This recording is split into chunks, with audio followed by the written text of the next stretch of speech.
দেখেন আমরা রাসূল সাল্লাল্লাহু আলাইহি ওয়াসাল্লামের ক্ষেত্রে তো বললাম, আমি তায়েফের কথাটা নিয়ে বলবো। স্যার তো বলছিলেন যে আপনারা তায়েফের দোয়া, আমি এখানে দেখাবো দোয়াটা। বাট রাসূল সাল্লাল্লাহু আলাইহি ওয়াসাল্লামের আগের প্রফেটদের কথা যদি আমরা চিন্তা করি, তাহলে তাদের ক্ষেত্রে কোন জিনিসটা তাদেরকে খুব বেশি মোটিভেট করতো? কোন জিনিসটা তাদের মোটিভেশনের সোর্স কি ছিল? কাজ, প্রিভিয়াস প্রফেটস। জোরে বলেন, ভুল খারাপের মানে আল্লাহ এরকম না, জোরে গলা ফাটিয়ে বলেন আল্লাহ সন্তুষ্টি আর জান্নাত, জান্নাতের আশা আর উম্মার প্রতি দরদ। আর কেউ দায়িত্বশীলতা।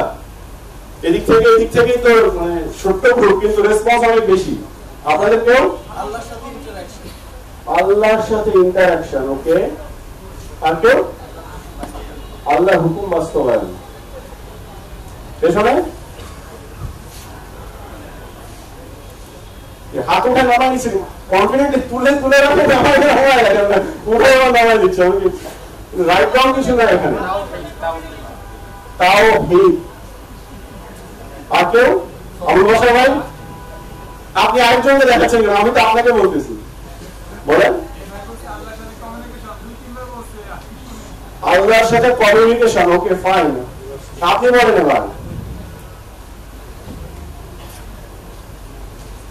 দেখেন সূরা নূহের মধ্যে 5 থেকে 9 নম্বর আয়াতের মধ্যে নূহ আলাইহিস সালাম বলতেছেন, হে আমার রব, আমি আমার সম্প্রদায়কে দিনে এবং রাতে দাওয়াত দিয়েছি, কিন্তু আমার দাওয়াত কি করেছে? তাদের পরায়ণতাকে বৃদ্ধি করেছে। আমি যতবারই তাদেরকে দাওয়াত দিয়েছি যাতে আপনি তাদেরকে ক্ষমা করেন, ততবারই তারা কানে আঙ্গুল দিয়েছে, মুখমণ্ডল বস্ত্রাবৃত করেছে, জেদ করেছে, অধ্যত্ত প্রদর্শন করেছে।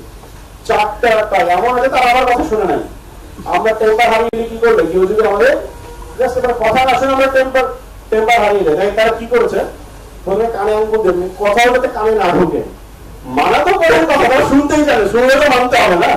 তো তারা কি করছিল? যে শুনবো না, না শুনলে তো মানা ঝামেলা নাই।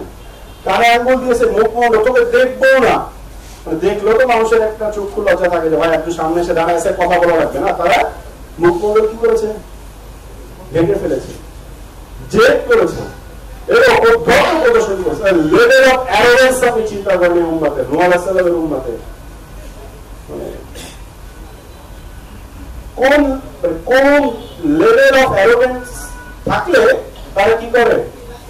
অবাধ্য পরের কথা, তারা শুনবেও না, দেখবেও না, এবং জেদ এবং অধ্যত্ত। এরপরেও নূহ আলাইহিস সালাম কি করেছে? তাদেরকে বলছে আমি তাদেরকে প্রকাশ্যে দাওয়াত দিয়েছি এবং তাদেরকে গোপনে চুপিসারে দাওয়াত দিয়েছি। কত বছর দাওয়াত দিয়েছিলেন নূহ আলাইহিস সালাম? 950 বছর। আমরা কি 95 মিনিট এরকম কোন মানুষকে দাওয়াত দিয়েছি যে আমাদেরকে দেখতেও চায় না, শুনতেও চায় না, আমাদের কথাও মানে আমাকে দেখে মুখ ঢেকে ফেলেছে, লিটারালি মুখ ঢেকে ফেলেছে আমাদেরকে, বা আমাকে দেখে আরেকদিকে দৌড় দিচ্ছে। এরকম একজন মানুষকে আমরা 95 মিনিট দাওয়াত দিয়েছি। Anyone right? হ্যাঁ, 5 মিনিটও না, একজনের কাছে 5 মিনিটও না। ওকে, সো তাহলে দেখেন এই যে 950টা বছর তিনি এইরকম একটা উম্মাদকে তিনি দাওয়াত দিলেন, কোন জিনিসটা তাকে মোটিভেট করলেন?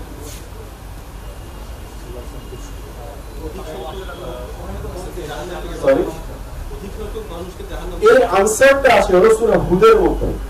সূরা হুদের মধ্যে একে একে অসংখ্য প্রফেটের দাওয়াতের কথা আছে না?